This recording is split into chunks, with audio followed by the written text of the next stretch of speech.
They told me never to open the door to room 217, but I didn't listen. Now, I wake up in places I've never been, with bruises I can't explain. And every night, she whispers the same thing in my ear. You never left. I was never supposed to be anywhere near room 217. The trip was meant to be a quick drive downstate for a job interview. Something simple, a single night at a cheap roadside motel before heading home. I'd done it a dozen times before. Pack light, drive late, sleep cheap. I wasn't afraid of dirt-stained carpets or yellowed bed sheets or cigarette burns on dressers. I just needed a place to sleep. That night, I was running behind. Rain had started falling around 9 p.m., and by 11, the highway was drowned in fog and black water. I passed 2 closed exits and cursed the GPS as it spun endlessly.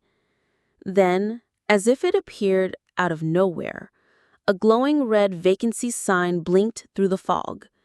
Valley Crest Motel. The letters were chipped and half the bulbs were dead. But it was lit, and at that point, that was enough. I pulled into the empty lot and parked beneath a crooked street lamp. The rain slowed to a drizzle. The motel was a single story, shaped like an L, with 12 doors facing the lot and a small flickering sign above the front office. I stepped inside. The lobby smelled like mold and lemon-scented cleaner. Behind the counter sat a man who looked like he hadn't moved in years, pale, hollow-cheeked, and wearing a name tag that simply read, Ray. He didn't greet me, just stared as I wiped rain from my jacket. I asked if he had any rooms. He nodded once and pulled out an old leather-bound guest book. Cash only, he said, his voice as dry as dust.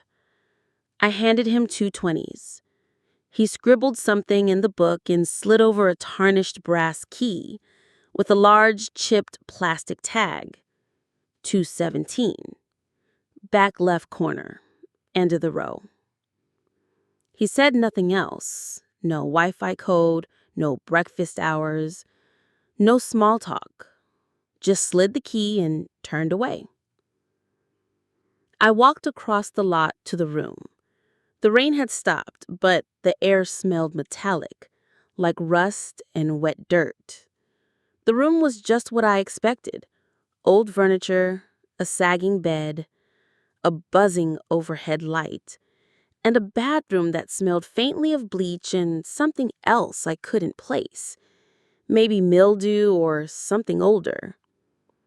I tossed my bag on the chair, plugged in my dying phone, and flopped onto the bed. The springs groaned. I didn't care. I was asleep in minutes. I woke up at 3:17 a.m. I remember the exact time because my phone, now fully charged, was glowing beside the bed. But that wasn't what woke me. It was the sound. A whisper. So faint I thought it was a dream. Then again, louder, close. A voice. Not words at first, just breath. Then clearer, still quiet, but unmistakable. Get out. My chest tightened. I sat up, eyes darting around the room. No one. Nothing. The light buzzed overhead. The room was still. Then it came again, from the vent near the ceiling. A whisper, cold and female.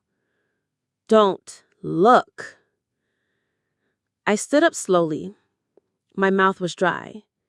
I stepped toward the vent. Just as I reached it, the light above me flickered and died. Darkness swallowed the room. I froze. The whisper came again, closer now, from right behind me. I told you not to look. I turned. Nothing. But I could feel breath on my neck. I rushed for the lamp by the bed and flipped the switch. It flickered once, twice, then stayed on. The room was empty. My heart pounded. My skin felt clammy. I told myself I was hallucinating, stressed, overtired. I climbed back into bed, pulled the covers tight, and forced my eyes shut. But I didn't sleep. Not really. I drifted between shallow dreams and jolts of fear. Every time I blinked awake, I heard faint breathing. Not mine. Morning came slow. Gray light seeped through the curtains. I dressed quickly, grabbed my bag, and opened the door. The air outside was thick, like it hadn't moved all night. I walked straight to the office, determined to ask for a different room or a refund. But when I opened the door, the lobby was empty. No Ray, no phone. Just the open guest book on the counter, fluttering slightly as if from a breeze. I couldn't feel. I leaned over and looked at the names. Only one entry. Mine. No one else. I grabbed my key, tossed it on the counter, and left. I didn't even check out. I drove for an hour before I stopped at a diner off the highway. The waitress asked how I was, and I told her I'd stayed the night at Valley Crest. Her smile vanished. She looked at me like I'd said something cruel. Valley Crest burned down. I laughed nervously, thought maybe I'd mixed up names. I pulled out my phone, searched for it. Nothing. No listings, no address, just an article from 2017 about a fire that destroyed the old Valley Crest Motel. One body was found, a woman. She died in room 217. I didn't eat. I left cash on the table and drove home, trying to make sense of it. I told myself I'd hallucinated the whole thing. But that night, as I unpacked my bag, I found something I hadn't brought with me. A room key. Tarnished brass, with a cracked red plastic tag. 217. I didn't tell anyone about the key at first, because I didn't want to believe it was real. I set it on my desk, convinced myself it was a prank of the mind, some half-dreamed memory misplaced in the fog of exhaustion. I told myself I was overreacting, sleep-deprived, letting a creepy night twist itself into superstition. But every time I tried to throw it away, it showed up somewhere else. I tossed it in the kitchen trash bin, and the next morning, it was on my bathroom sink. I flushed it down the toilet in frustration, only to find it on my pillow hours later. I even drove out to a park 10 miles from my apartment and buried it in the dirt beneath a dying tree. 2 days later, it was waiting for me in the glove box of my car. I stopped sleeping. Every creak of the apartment became a threat. Every draft of wind, every hum of the fridge, every whisper of plumbing began to mimic that same voice, the one that told me not to look. I began hearing whispers when the room was silent. I heard my name in the static of the TV. And one night, while brushing my teeth, I looked up into the mirror and saw a figure behind me. just for a second. Just the blur of pale skin and long black hair. I turned around, heart pounding, breath caught in my throat. Nothing. But on the mirror, written in condensation, though the room wasn't warm, were the numbers 217. I lost my appetite. My coworkers asked if I was sick. I stopped answering phone calls. I quit social media. I started dreaming about the motel again, but this time I wasn't alone in the room. In the dreams, I would be lying in bed, unable to move, while a woman stood in the far corner, half hidden in shadow, watching me with hollow eyes. Sometimes she would whisper, sometimes she would hum, but most times she would simply stand there. And when I woke up, I'd find long black hairs on my sheets. I live alone. I don't even own a pet. I started researching Valley Crest. There was barely anything online, just one archived article from a local newspaper about the fire. It mentioned faulty wiring and an unresponsive fire alarm system. The owner was never found, but his wife's body was discovered in room 217. Her name was Lydia Hartman. She had checked into the motel alone 3 days before the fire under a fake name. Neighbors claimed she'd been acting strangely in the weeks before, complaining about hearing voices through the walls, saying someone was watching her while she slept. They thought she was mentally ill. One article said she'd scribbled something on the wall of the room before the fire consumed it. The police report described it as unintelligible markings in ash and blood. I didn't want to believe any of it, but then the calls started. I would answer and hear nothing for a few seconds, then breathing. Then a voice would whisper, "You're still in the room." The first few times I hung up, blocked the number, changed my phone, but it didn't matter. The calls kept coming, from unknown numbers, from my own number, even once from my dead grandmother. Always the same message. "You're still in the room." I started losing track of time. I would black out for minutes, sometimes hours, only to find myself sitting in my car with the key in my lap. One afternoon, I woke up at the foot of my bed with dirt on my hands and no memory of the previous night. I checked my phone's GPS history. It showed a route taken at 3:17 a.m. to a point just off an abandoned highway near where the motel had once stood. I don't remember the drive. I don't remember returning home.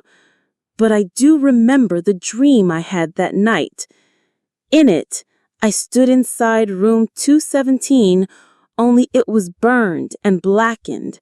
The walls were covered in soot and ash, and in the center of the room was a woman kneeling, her hair hanging over her face. She turned toward me without moving her body.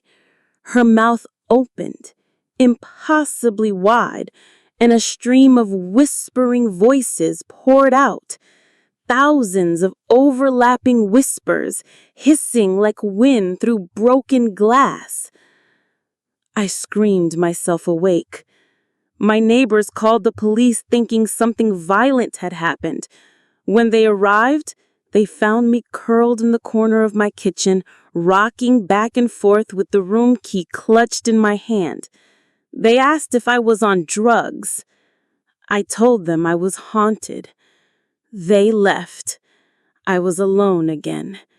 The next day, I received a letter in the mail with meal return address. Inside was a single photograph, black and white, grainy, old. It showed a man standing in front of Valley Crest Motel. The sign was intact.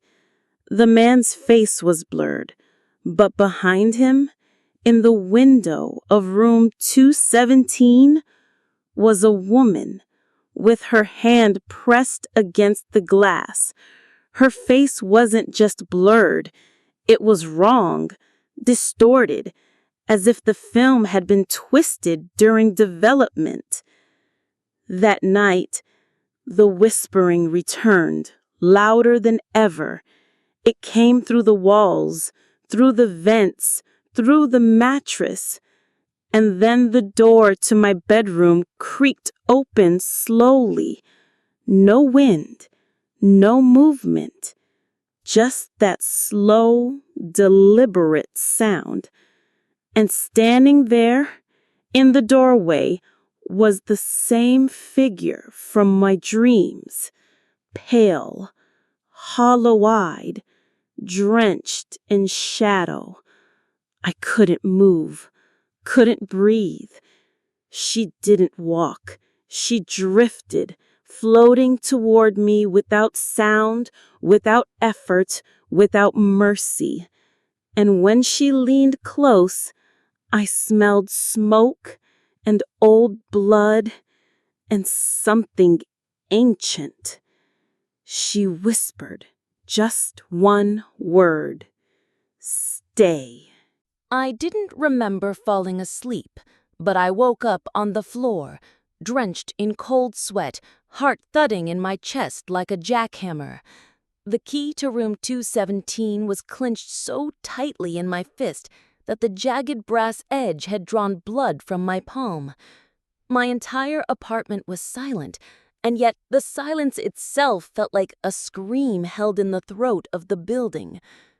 Every object around me looked familiar, but wrong. My kitchen tiles seemed darker, the light bulbs dimmer, the air too heavy. I staggered to my feet, my joints stiff, and stumbled to the window. It was still night, or maybe night again. I had no idea how much time had passed.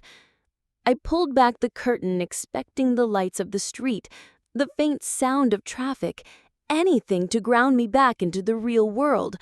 But all I saw were trees, endless black trees, swaying slightly though I felt no wind. My apartment was on the third floor of a building in the middle of the city. There should have been buildings, streetlights, a skyline, not a forest. I slammed the curtain shut and ran to the front door. Locked. Deadbolt turned on its own. I twisted and yanked and pulled until my hands hurt, but the door wouldn't budge. Then the lights flickered. Once, twice, and went out. I was swallowed in darkness. And that's when I heard it, not whispering this time, breathing, slow, wet, inside the apartment, not from the walls, from the same room I stood in. I backed into a corner, reached for my phone. No signal, no flashlight, no escape. The breathing got louder, then stopped. I held my own breath. A long silence followed, so deep I could hear the blood in my ears. Then a whisper like a razor across my spine. "You're back." I turned around, slowly, too afraid to blink.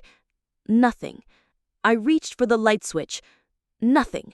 Then the hallway to my bedroom began to stretch, longer and longer, impossibly so, until the door at the end was no longer my bedroom, but the faded, burnt door of room 217. It pulsed like it was alive. Then it opened by itself. From within came smoke, then a figure, the same woman from the dreams. Her skin was pale and cracked like old porcelain. Her eyes were bottomless sockets, leaking something darker than shadow. She stepped into the hall without touching the floor. Her mouth didn't move, but I heard her speak directly inside my head. "You left the door open." I screamed, but it never reached my lips. I felt the scream trapped in my throat, strangled by invisible hands. She moved closer. I tried to run, but the floor beneath me turned to ash, collapsing with every step, pulling me deeper into the dark. I fell and fell and fell, and then I landed back in the bed of room 217. The real one. The one that had burned down. Except it wasn't ash and ruin now. It was intact, immaculate, perfectly clean, as if it had never burned. The wallpaper was floral and new. The lamp beside the bed glowed softly, but the air smelled of old smoke and rot. I sat up. My hands were clean. My clothes were dry, but key lay neatly on the nightstand. I reached for the phone. It rang. I didn't dial. It just rang.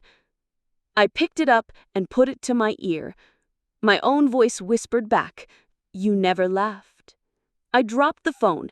The bathroom door creaked open, and that same shadow from before crawled out again. Elongated limbs, face hidden in long black hair, joints bending in unnatural ways. It hissed, and then began to hum the same tune I'd heard in my dreams, a broken, off-key lullaby. I pressed myself against the headboard, shaking uncontrollably. The figure stopped in front of me and raised its hand. On its palm were numbers carved deep into the flesh. 217. Beneath the numbers, a single word, "Stay." It tilted its head slowly, the hair parting slightly to reveal teeth, long, needle-like, too many to belong to a human. It leaned in, and I could feel its breath, cold, damp, and somehow ancient. Then it whispered again, "The room remembers." I closed my eyes. When I opened them, I was in my car, parked on the side of a road I didn't recognize. Morning sun filtered through the windshield. Birds chirped in the distance. I looked around. There were no trees, no motel, just empty field. The key to room 217 sat on the passenger seat. I picked it up slowly, and the metal was warm. I drove straight home, but when I walked into my apartment, everything was different. My photos were missing from the wall. My furniture was older, dustier. A crack ran across the ceiling that hadn't been there before. I checked the mirror. My reflection looked tired, older. I didn't recognize the shirt I was wearing. My phone had dozens of missed calls and texts from numbers I didn't know. I tried calling my sister. A man answered. I asked her by name. He said I had the wrong number. I looked at the calendar on the wall. The date was 4 days ahead. I had lost time again. That night, the whispers returned, only this time they didn't hide. They spoke openly. Room 217 is open. Room 217 is hungry. I left my apartment that night with nothing but the key in my hand. I drove until the roads vanished. I walked until I reached a clearing I'd never seen before. In the center of the field was a single door, freestanding, burnt, black, with the number 217 nailed crookedly to the wood. I unlocked it. It opened inward into darkness, and without thinking, I stepped inside. There was no sound when I stepped through the doorway. No wind, no footsteps, no breath. Only darkness. It wasn't the kind of darkness that your eyes adjust to, where shadows take shape and outlines appear. It was endless, eternal, like I had stepped into the space between thoughts.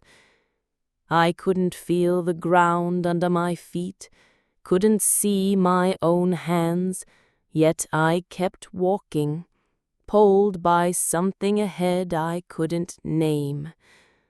And then a light appeared, faint at first, a low amber glow in the void. I moved toward it, drawn like an insect until it grew into a flickering bulb, and beneath it stood a hallway, peeling wallpaper, rotting carpet, the unmistakable corridor of Valley Crest Motel. Only this time it stretched infinitely in both directions, lined with doors that all looked the same except for one thing. They all had the number 217, the same brass numbers, the same chipped paint, an infinite row of identical rooms. I turned in a slow circle, trying to find the one I had stepped into, but there was no distinction. They all whispered. I could hear them now, faint voices from behind every door, whispering names I didn't know, sometimes laughing, sometimes weeping, sometimes choking on their own sounds. I chose a door. My hand trembled as I reached for the knob. It was warm. It pulsed. It turned by itself. The door opened inward. I stepped inside. It was the room. My room. But something was wrong. The bed was made. The lamp glowed. The air was stale. And someone was lying on the bed. I took a slow step forward. It was me. I was watching myself sleep. My chest rose and fell. My mouth twitched. And then my eyes opened. The other me stared at me, expressionless, hollow. Then he smiled, not with warmth, but with knowing. He lifted a hand, pointing at the corner of the room. I turned. She was there. Lydia, or what remained of her. Her hair hung in clumps. Her skin was wet and blistered. Her mouth a gaping wound from ear to ear, stitched closed with black thread that pulsed like veins. Her hands were charred and cracked, nails long and yellow. She crawled forward like a puppet yanked by invisible strings, dragging a long wet chain behind her. Her voice was a hiss that pierced bone. Stay. The other me stood up, moving without sound, and walked to her. He dropped to his knees, offered his hands. She wrapped the chain around his wrists. He smiled. She vanished, and the bed was empty again. I was alone. I ran from the room, down the hallway, but the corridor never ended. The lights above buzzed, flickered, and doors began to open one by one as I passed, revealing glimpses, flashes of horror, a man screaming as he was swallowed by the walls, a woman with her mouth sewn shut, clawing at the floor, a child staring into a broken mirror, whispering to her own reflection. Each door held a memory, or a punishment, or both. I stopped running. I turned and opened the nearest door. Behind it was a motel lobby, but frozen in time. Dust hung in the air like cobwebs. Ray stood behind the counter, unmoving, eyes black as coal, mouth filled with centipedes. He whispered my name, in reverse. I slammed the door.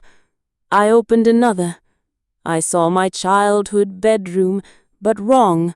The walls were bleeding. My parents were sitting on the bed with no faces.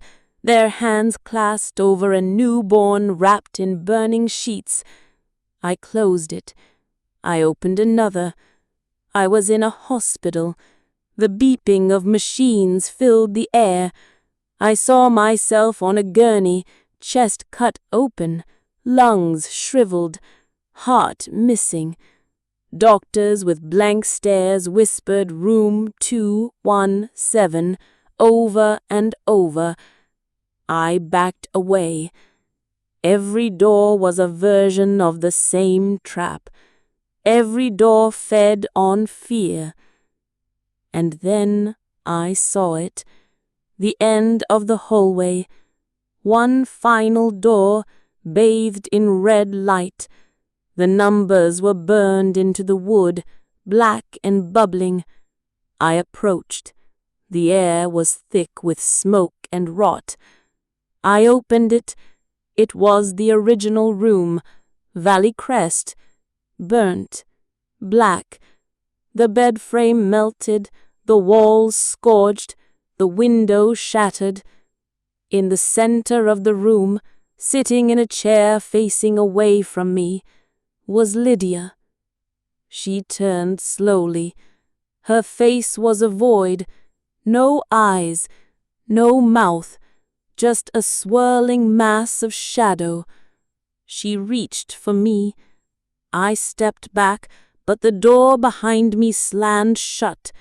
Chains dropped from the ceiling and wrapped around my ankles, yanking me to the floor. Her voice came from everywhere. You left the door open. You invited us in. I screamed. Flames erupted around me. The floor cracked. My skin blistered. I reached for the key in my pocket. It burned through my pants, branding itself into my leg. I screamed again. Lydia hovered above me now, her face inches from mine. You are the room now, she whispered. And then everything went black. I don't remember how long I was unconscious, but I remember waking up on the floor of the burned-out motel room with the scent of smoke still thick in my throat and the metal key seared into my palm like a brand. My skin felt too tight, like it no longer belonged to me, and my thoughts came slow and echoing, as if someone else had been using my mind while I was gone. The walls of room 217 were alive now, breathing slowly, pulsing with heat, the blistered paint rising and falling like lungs beneath skin. Shadows moved along the edges without source or shape, and every surface was whispering. Not just voices anymore, but names, memories, secrets. They whispered things I had never told anyone. My first lie, my first sin, my worst fear. I tried to stand, but my legs were heavy, as if gravity had thickened in this place. Then I saw her again. Lydia. She no longer looked like a woman. She was taller now, limbs too long, spine crooked, fingers like dead branches. Her face was split in half, one side stitched shut, the other open like a second mouth carved into her cheek. Black smoke curled from her chest as she glided toward me, her feet never touching the floor. "You should not have opened the door," she said, her voice layered with others, hundreds of others, all speaking through her at once. Now we are everywhere. I backed away, but there was no space to run. The door was gone. The room had no walls now, no borders, only darkness stretching infinitely outward like a wound in reality. From that darkness, figures began to emerge, others like me, or versions of me, all wearing the same expression of horror, all holding the same key in trembling hands. They were me in different stages: childhood, youth, old age, dream, nightmare. Some were screaming, some were laughing, all were trapped. Lydia raised one hand, and the ceiling above me began to split open, revealing a swirling mass of teeth and eyes, a vortex of pain and memory. I felt myself being pulled upward, dragged toward it. I screamed, not out of fear, but out of the terrifying realization that I was starting to remember this happening before. Not once, many times. As if I had been here already. As if I had always been here. As if room 217 had always belonged to me. "You never left," she whispered again, and her mouth opened wider than her face could hold, stretching until it cracked, revealing rows of spiraling teeth that hummed with voices. I tried to throw the key, but my hand wouldn't open. It had fused to my skin. It pulsed with light. I felt it feeding on me, rooting into my bones. A deep voice, mine but not mine, spoke behind me. "You are the key now." I turned slowly. A mirror stood in the center of the room where the bed used to be. My reflection smiled back at me with black eyes and a grin too wide for my face. It nodded once and then stepped out of the mirror. We were face to face. It took the chain from Lydia and wrapped it around my neck. I didn't resist. The reflection whispered something I could no longer understand, and everything around me melted into black. When I opened my eyes again, I was back in the motel parking lot. It was morning. Birds were singing. The sky was clear. My car was parked where I had left it. Room 217 stood behind me, door wide open, glowing softly in the sun. A couple stood near the front office, speaking to a man behind the counter. Ray, alive, young, smiling, like nothing had ever burned. I looked down at my hands. The key was gone. My skin was clean. My heart was calm. Too calm.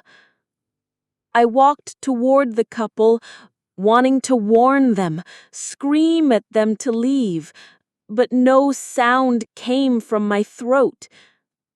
I tried again. Nothing. I reached out to grab them, but my fingers passed through them like smoke. I turned toward the mirror by the vending machine and saw no reflection. I was gone.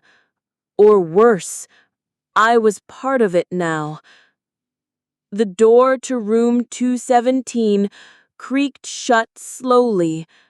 From inside came a soft whisper, almost kind, almost welcoming. Another one checks in, and the vacancy sign lit up.